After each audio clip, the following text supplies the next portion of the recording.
Maharashtra today 24 news सत्य परिस्थितीचा सविस्तर आढावा।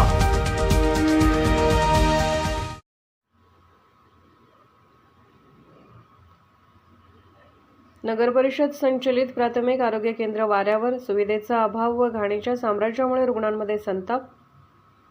वसमत येथील दर्गा मोहल्ला लेंडी नाला येथे नगरपरिषद द्वारा संचलित प्राथमिक आरोग्य केंद्र सुरू करण्यात आले होते। प्राथमिक केंद्र सुरू होऊन अनेक वर्ष लोटली तरी आरोग्य केंद्राचा विकास झाला नाही। दर्गा मोहल्ला, शुक्रवार पेठ, पठाण मोहल्ला, मिर्झा गल्ली, लेंडी नाला येथील गोरगरीब सर्व जाती धर्माच्या लोकांना त्याचा लाभ व्हावा या हेतूने नगरपरिषद वसमत द्वारा प्राथमिक आरोग्य केंद्र उभारण्यात आले। वर्ष होऊन सुद्धा आरोग्य केंद्राची परिस्थिती जैसे थे आहे।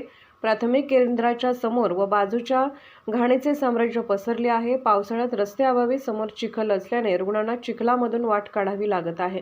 प्राथमिक आरोग्य केंद्रात सफाई कर्मचारी नसल्यामुळे आरोग्य केंद्रात कमालीची घाण दिसून येत आहे।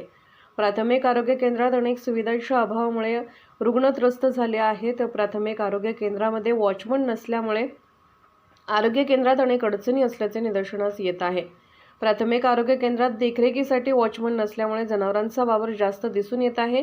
जनावरांमुळे घाण जास्त पसरलेली दिसत आहे। वसमत येथील रुग्णांसाठी वरदान असलेल्या प्राथमिक आरोग्य केंद्राची दुरावस्था येथील नागरिकांमधून संताप व्यक्त होत आहे। नगरपरिषद वसमत द्वारा संचलित प्राथमिक आरोग्य केंद्राचा अनियमित कारभारात स्वतः लक्ष देऊन संबंधित आरोग्य केंद्राचा कारभार सुरळीत करून देण्याची मागणी नागरिक करत आहेत।